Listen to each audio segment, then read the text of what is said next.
irmãos, já são 300 anos do encontro da imagem de Nossa Senhora no Rio Paraíba do Sul. E é claro que há muitos motivos para comemorar. Nosso povo fervoroso, devoto, crê no poder milagroso da santa mais amada do Brasil. Então nós vamos falar mais sobre ela na presença deste homem habilidoso em prol da evangelização. Ele tem mais de 1,5 milhão de cópias vendidas, foi indicado ao Grammy Latino em 2013 por aquele trabalho Paz e Luz, que você conhece, e agora está conosco o padre Reginaldo Manzotti. Obrigado por ter vindo, querido, sua bênção. Obrigado, obrigado, querido. Sabe que estive um abraço, caçulinha. Que alegria estar aqui no seu programa. Minha, não me tira essa alegria, padre, é minha. Padre, dia 12 de outubro a gente celebra duas datas bastante distintas, né? Qual é a importância de celebrar o dia da nossa padroeira e o dia das crianças? Olha, Ronivon, nós estamos celebrando um Brasil que cresceu 300 anos, 500 anos e pouco Brasil. Portanto, o Brasil foi formado nessa cultura da Nossa Senhora Aparecida. Impressionante, porque ela é negra, ela representa a diferença das raças, das cores, a integração, um Deus que se manifesta em favor daqueles que às vezes não tinham voz, não tinham vez. Lembrando que um dos primeiros milagres é exatamente do escravo. O escravo um negro escravo que fugiu da fazenda, corre aos pés de Nossa Senhora e o capataz chega para açoitá-lo, paralisa e os grilhões se rompem. Então, é impressionante. É impressionante pensar nos três pescadores que lançaram a rede no rio Paraíba do Sul, e tirou um corpo e depois a cabeça. Isso é Aparecida. Mas, ao mesmo tempo, é surpreendente perceber, a partir daquele fato, a vida das pessoas é transformada. Quem vai ao santuário, e eu sou um romeiro, sou itinerante, porque eu sou o milagre de Nossa Senhora Aparecida. Eu tenho meu nome, na verdade, Padre, esse é título, Reginaldo Aparecido Manzotti. E eu tenho aparecido porque eu sou milagre de Nossa Senhora. Não era para eu ter nascido. Minha mãe me teve com 43 anos. Eu sou o 6º filho. Ronivon, nós estamos falando de quase 45 anos atrás, mais de 45 anos atrás. Era uma gravidez de risco. Era uma gravidez de risco. A família primeiro teve dificuldade. Com 43 anos, não é comum. Eu era muito grande, eu nasci com 5 quilos e pouco. O grande, isso é até hoje, né? Realmente, 1,90 m. Então, minha mãe teve muita dificuldade. E quando ela viu que eu nasci e fui batizado dentro do hospital, para dar tempo, porque o médico dizia que eu ia morrer, minha mãe disse, se ele sobreviver, vai ser consagrado a Nossa Senhora Aparecida. Então hoje eu estou vivo, sou o que sou, graças à intercessão de Nossa Senhora Aparecida. E toda vez que eu vou lá, todo ano eu vou a Aparecida. Na sala de milagres, eu me sinto uma parte desse milagre. E quando a gente vê 300 anos, Ronivon, peregrinos de todo o Brasil, fora do Brasil, estive agora nos Estados Unidos, numa cidade em Margate, fazendo um show, e Boston, foi a festa dos 300 anos. Ronivon, impressionante. Os brasileiros fora do Brasil, a identidade... Boston está cheio de brasileiros. É Nossa Senhora Aparecida. Então, realmente, é dia de festa, é dia de celebração. E as crianças? Eu não enfatizo muito das crianças, não que eu não goste, pelo contrário. Eu, particularmente, como obra Evangelizar, cuido de 10 mil crianças por mês. Uau! Por mês. É uma obra benfeitora nacional. Gigantesca. Gigantesca. Mas eu não enfatizo tantas crianças, porque é uma inversão.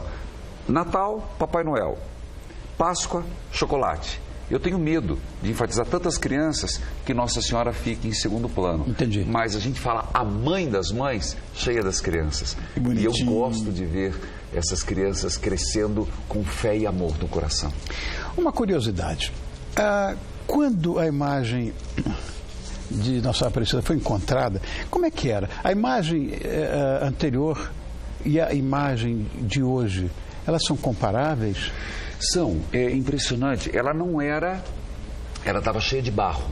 Tá. Mas ela não era negra. Essa aí? Essa aí. E, na verdade, todo mundo confunde, porque ela é uma imagem de de Imaculada Conceição. Tá. O que a distingue é o manto azul que foi colocado pela imperatriz, que deu de presente o manto com a coroa e os diamantes. Mas ela foi encontrada exatamente assim. Ela cheia de barro e uma cor terracota. Sim. Que não era clara nem escura. Barro. E foi escurecendo quando ficou na casa muitos anos dos caboclos, dos pescadores, e a vela foi escurecendo.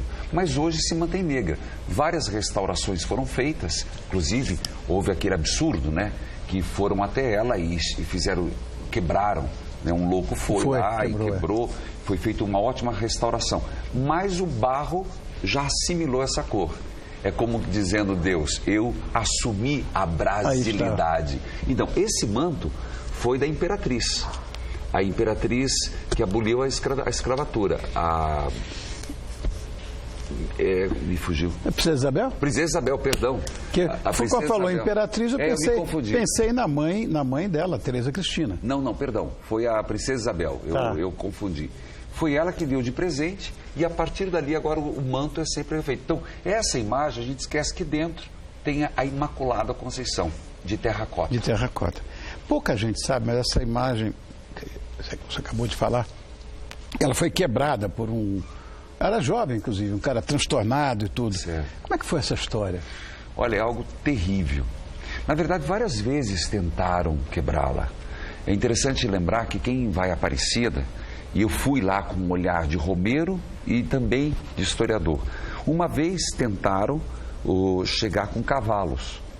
Então, tanto que quem entra em Aparecida tem a pedra aonde o cavalo, a ferradura parou e o cavalo ficou estatalado.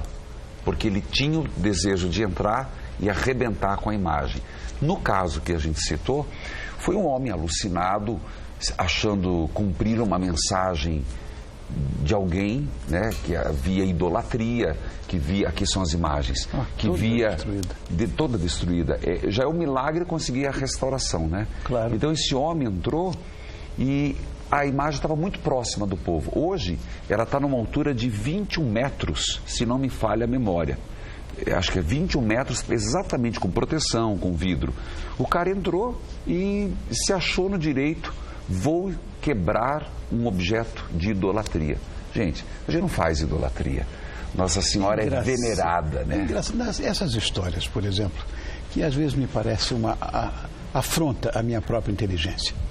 Porque não somos idólatras de imagens de barro. Não é isso. Claro que não.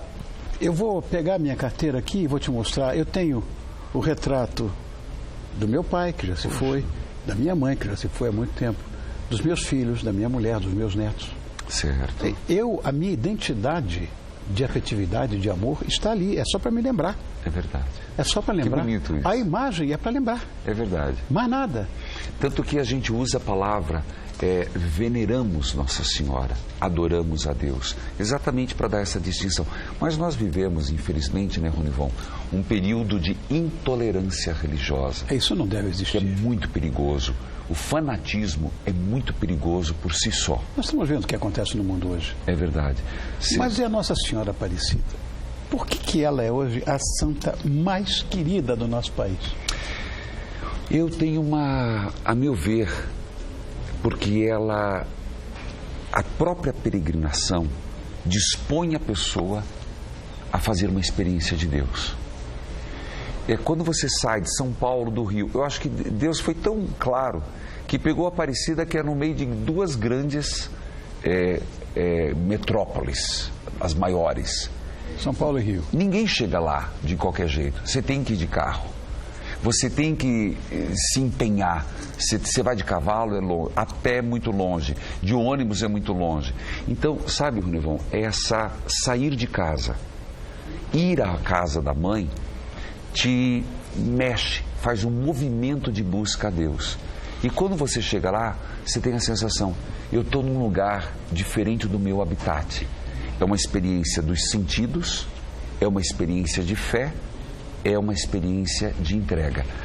Nossa Senhora Aparecida, ela representa todo o povo brasileiro, dos mais pobres aos sem voz, os desempregados, 13,500 milhões de pessoas. 14 milhões. Quase 14 milhões de pessoas. Então ela representa o grito do socorro daqueles que foram esquecidos da nossa sociedade. Bom, são muitas histórias dos milagres do Nossa Senhora da Aparecida. É linda. Ela Cadê a minha que eu trouxe, né? Onde é que está ela? Está lá no meu camarim, eu trouxe porque me pediram. E agora que está no ar, ninguém mostra. Estou vendo aqui a imagem. Imagina, eu trouxe a minha imagem para mostrar aqui, ninguém trouxe ela para cá. Já foram buscar? Foram buscar. Bom, tem muitas histórias em relação aos milagres atribuídos a ela, né? Sabemos da história do escravo que pediu uma bênção dentro da igreja, inclusive, Exato. Que os guilhões se arrebentaram e tal. Mas tem algum outro, assim, especial, algum outro milagre? Olha, um dos milagres que me chama muito a atenção, e eu acompanhei uma senhora, ela, desenganada dos médicos, ela tinha por promessa, eu vou ser curada pela Mãe Aparecida. E o que ela fez? Os médicos disseram, olha, é melhor a senhora ir morrer em casa. Pelo menos a senhora morre com os filhos. Ela, num surto de fé, há quem diga surto de loucura, e eu conheço essa mulher. Ela saiu do hospital, foi para a rodoviária, com a mochila que tinha ficado no hospital, e foi para Aparecida. As condições, eu sei que ela foi sem dinheiro, foi com a passagem, e quando lá chegou, ela disse, mãe, eu não vou morrer. De lá ela não foi para casa, todo mundo procurando, não estou recomendando que se faça isso, por favor. Claro. Mas de lá ela teve tanta certeza, Ronivon, que ela voltou ao hospital e disse, refaça os exames. E de fato ela estava curada. Agora, como é que a ciência lida com esses casos? Porque se a medicina, ela se empenha em explicar isso, é uma coisa que... Existe uma preocupação, primeiro da igreja, Ronivon. Só para te dizer um caso, Lourdes, eu estive recentemente fazendo um estudo lá, é um dos lugares de maior cura. Porém, a igreja só reconhece, não chega a 100 casos. A igreja é muito meticulosa para dizer, é um milagre. Então, a primeira coisa que ela faz, tem um caso, primeiro, o milagre tem que ser de saúde, não pode ser psíquico, porque tem que ter o antes e o depois. Segundo caso, a igreja não deixa no fórum interno da igreja. Ela pede para uma pessoa de fora avaliar, que são os casos de milagres oficiais. No caso de Aparecida, a igreja entrega para a medicina. A medicina tem que dizer, olha, humanamente dizendo, não tem como explicar. Isso é um milagre. O que a medicina diz? Existe uma força. Você chega no limite, eu sempre digo, fala para uma pessoa que está à beira da morte e pergunta se ela crê em Deus. Ela pode a vida inteira ter dito que não.